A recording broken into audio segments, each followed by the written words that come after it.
रात्रि में जाने के बाद उन्हें वहां रुकना पड़ता, तो उनको मैं यही रुक जाता हूँ और तभी जाऊंगा जिस दिन उत्तरायण में सूर्य हो जाएगा।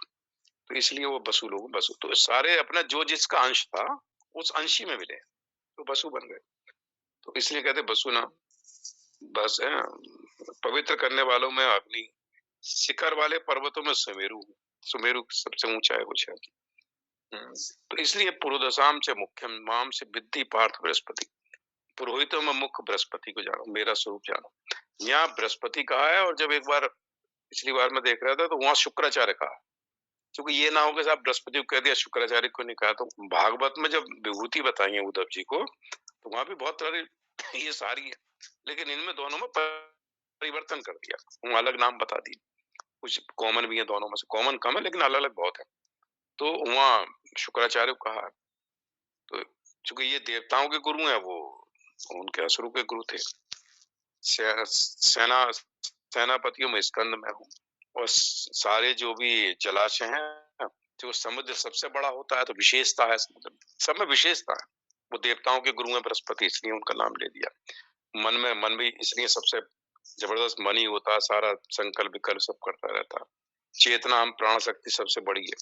जब उपनिषद में आता है कि प्राण सबसे, सारे इंद्रियों में श्रेष्ठ है प्राण। सारी इंद्रियां जब शरीर से निकल गई, प्राण जब तक रहे तो काम चलता रहे। जैसे प्राण निकले तो इंद्रियां साथ निकलती है प्राण के साथ। तो इंद्रियां जो ज्ञान इंद्रियां कर्म इंद्रियां हैं, वो सारे के 10 जैसी प्राण ऊपर को उत्क्रमण करते हैं तो उसके साथ साथ चल देती है, बिना तुम्हारे तो हम रह ही नहीं सकते, तुम ही श्रेष्ठ हो। तो प्राण श्रेष्ठ है, इसलिए प्राण का नाम ले लिया। चेतना, भूता नाम भी चेतना, भूतों की चेतना में हूँ। जो सारे जो शरीर का सूक्ष्म शरीर है वो प्राण के साथ ही रहता है, जैसे प्राण निकले सूक्ष्म शरीर बाहर। अब देखो वैसे अज्ञानी की देखें अगर, तो जीव को कितना ज्ञान है, मतलब जो वेदांत के साधक है पूरे ज्ञान है उन्हें वेदांत का है? लेकिन सूक्ष्म शरीर जो जड़ है, उसके प्राण जो उत्क्रमण करते हैं, तो अज्ञानी जीव उनके साथ ही चलता रहता। क्योंकि जीव भाव भी समाप्त नहीं हुआ, तो जीव भाव समाप्त नहीं हुआ तो सूक्ष्म शरीर जहां जाएगा उसके अंतःकरण में आत्मा का प्रतिबिंब पड़ता रहेगा। तो आत्मा सर्वव्यापक है ना, वो तो कण कण में है, मतलब ऐसा कोई जगह नहीं है जहां ना हो आत्मा। तो सर्वव्यापक आत्मा में सूक्ष्म शरीर जहां जहां जाएगा, जैसे जैसे चलेगा, तो उसका प्रतिबिंब हर जगह उसके साथ ही रहेगा। वो कुछ चलना ही नहीं पड़ता ना, तो हर जगह है। चलायमान तो ये सूक्ष्म है, प्राण में चल प्राण को एक उपनिषद में गाड़ी जो होती है उसका घोड़ा कहा है। जो गाड़ी को चलाने वाला घोड़ा होता है, घोड़ा गाड़ी को, उसका प्राण को कहा है घोड़ा की तरह, तो चला रहा उसको सूक्ष्म शरीर। तो ये उसने निकला, अब चूंकि उसका अभी अविद्या दूर नहीं हुई, तो उसने उसका तादाद बना रखा जीव ने। जब जीव ने तादाद बना रखा, तो जैसे जैसे अंतःकरण जहां जहां सूक्ष्म शरीर चला निकला, तो उसका आत्मा तो सर्वव्यापक है, उसका अंतःकरण उसके साथ कांस्टेंट रहेगा, भले ऐसा नहीं बीच में कहीं गैप है। तो अंतःकरण साथ साथ रहता, अंतःकरण जो प्रतिबिंब है वो साथ ही रहता। तो वो प्रतिबिंब को जीव कहता है ये मैं हूं, इसलिए वो साथ रहता। जहां सूक्ष्म शरीर जिस योनि में जाएगा, जिस स्थूल शरीर में जाएगा, सब जगह घूमता है। इसलिए घूमता वो है लेकिन घुमाता जीव। घूमने वाला कौन है? क्योंकि जीव भी वही है, उसके अंदर सर्वव्यापक है, स्थिर है, अचर है, अचल है। दूसरे अध्याय को पढ़ें तो जीवात्मा भी वही है, अचल है, सर्वव्यापक है, अविनाशी तो तत्विद्धि येन सर्वमिदं ततम्। येन सर्वमिदं ततम् शायद गीता में 3 बार आया, 18वें अध्याय में आया, एक दूसरे अध्याय में कहा जिससे सर्व जगत व्यापक है, अविनाशी तो तत्विद्धि। तो वो अक्षर है। तो यहाँ भगवान ने कह दिया सेनानियों में, सेनापति में स्कंद में हूँ, सागरों में सागर में हूँ, वो जलाशयों में सागर में हूँ, सारे महर्षियों में भृगु ऋषि में हूँ। तो भृगु को भी था कि बड़े ज्ञानी और तेजस्वी थे। ब्रह्मा विष्णु महेश की परीक्षा ली तो विष्णु जी की छाती में लात मार दी। विष्णु भगवान ने, बाकी ने थोड़ा बहुत क्रोध भी किया, लेकिन इन्होंने तो बिल्कुल उनके पैर को पकड़ के कहने लगा आपके पैर को बड़ा कष्ट हुआ होगा, मेरे इतने हृदय में जो आपने मारी तो आपके पैर को कष्ट हुआ होगा, दर्द हुआ होगा।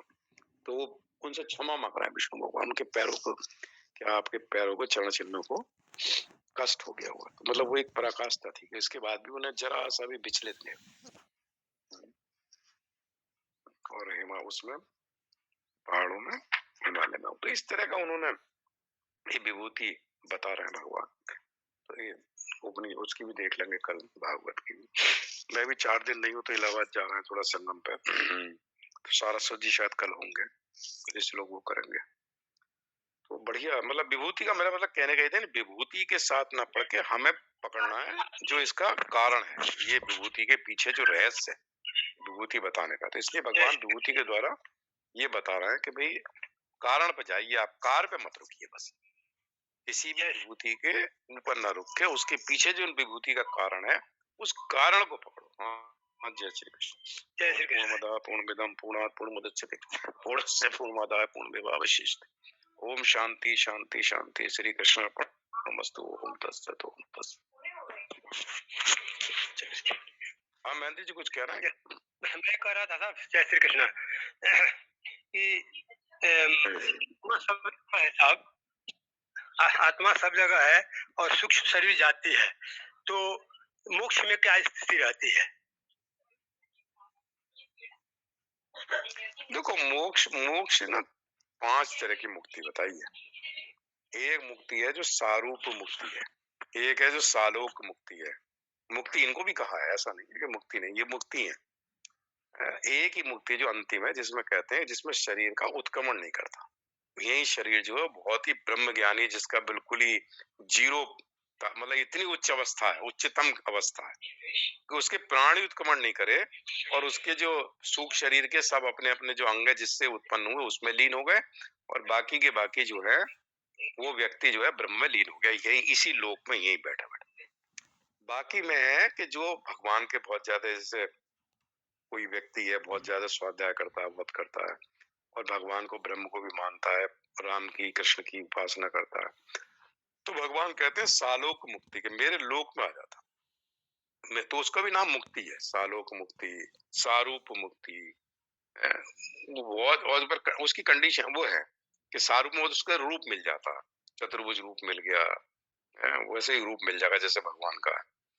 सामीप्य मुक्ति है, जो मेरे समीप रहता है, मतलब उस लोक भी इतना विराट है, उस लोक में तो है। सालोक मुक्ति है, उस लोक में चला गया भगवान।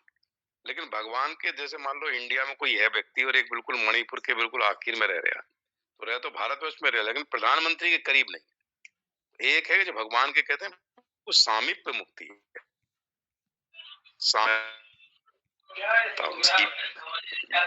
वो भी मुक्ति का नाम दे रखा है। एक है सृष्टि, कुछ है नाम थोड़ा सा, तो उसमें कहते हैं कि उसको वो जगत की सृष्टि और ये वाली नाम मिलके बाकी उनको जो ऐश्वर्य ये भी मिल जाता है। और अंतिम है जिसमें उसके प्राण उत्पन्न करते हैं, हमेशा हमेशा के लिए वो विलीन हो जाता है। इन मुक्तियों में भगवान जब कभी अवतार लेते हैं तो उनके अवतार के समय वो लोग उनके लोक के भी जो हैं वो भगवान के साथ लीला करने के लिए उनके साथ आते हैं और उनके साथ चले जाते हैं। ये कारक पुरुष के रूप में कोई विशेषता के है कि वो आए और कुछ संसार में जो भी कुछ काम के लिए जो भी आए हैं, चाहे वो ज्ञान के लिए कुछ लिखना है, कुछ करना है या कुछ सत्संग करके कुछ फैलाना था, उस काम के लिए आए कि लोगों का उद्धार हो। अगर उस वक्त स्थिति है कि कुछ समय के लिए उन्हें आना, तो आके काम करके चले जाते। जैसे बहुत सारे लोग आए, कबीरदास जी आए, सूरदास जी आए, अपने अपने वेदांत का, किसी ने निर्गुण निराकार का किया, फिर चला गया, फिर कुछ किया, तो वो ज्यादा संसार में लिप्त नहीं होता, उसे लगता है कि मैं आया और चला गया। तो वो जब आवश्यकता होती है तो उनके लोग से उस विशेषता, तो वो उनका कर्म जनित जो जन्म है वो उस तरह का नहीं होता कि अभी कर्म भोगने के लिए जन्म लेना, जैसे हम सबका है कि कर्म भोगने के लिए जन्म नहीं लेते, मतलब किसी विशेष प्रयोजन से, कि भगवान तो चूंकि कभी कल्प में या कभी किसी युग में ही एक बार आते हैं, तो जो व्यक्ति ऐसे आते रहते हैं, इतने महात्मा उच्च कोटि के आए हैं, ज्ञान कोई अखंडानंद जी है, कोई और है, या मान लो उड़िया बाबा हैं, अलग अलग तरह के एकनाथ जी आए, तुकाराम जी आए, ज्ञानेश्वर आए, संत हैं। तो अलग अलग समय पे अलग अलग जो उनके लोक में जो इस तरह के ब्रह्मनिष्ठ संत बैठे हुए हैं, तो उनको भेजते रहते हैं।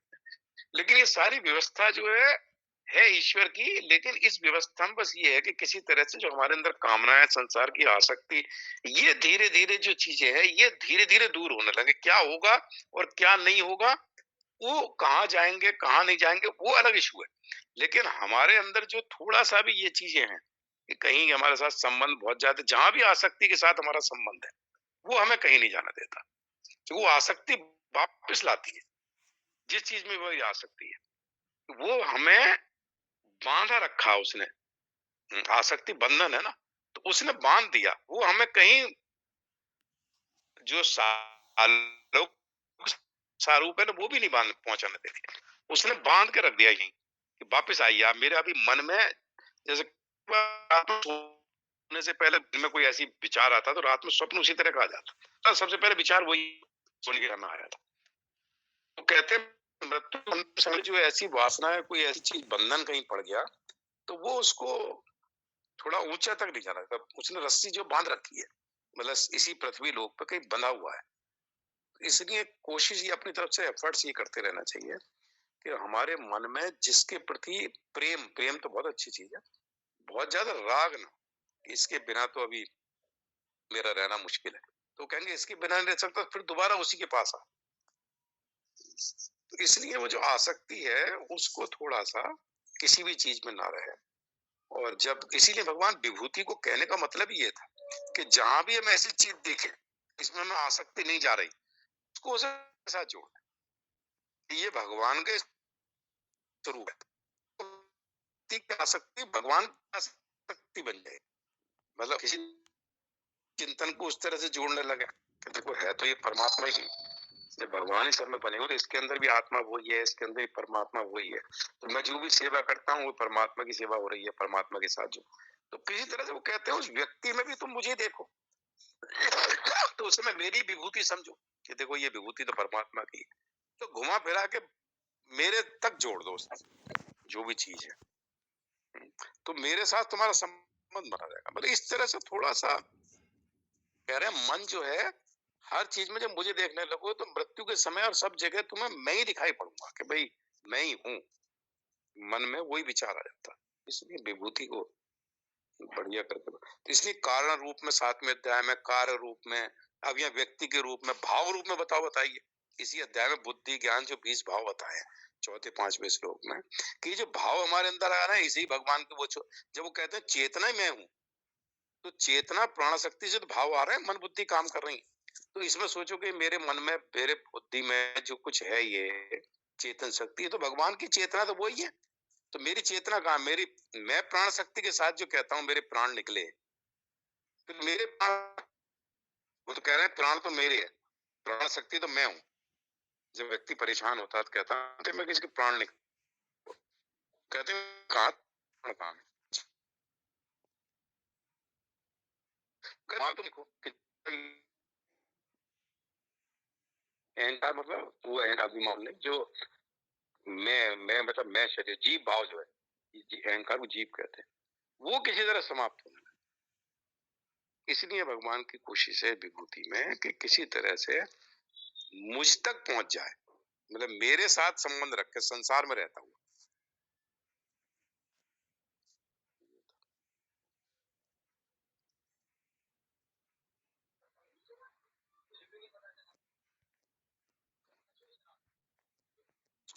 जय श्री कृष्णा। बहुत बहुत धन्यवाद साहब, बहुत बहुत धन्यवाद, एकदम क्लियर कर दिया साहब।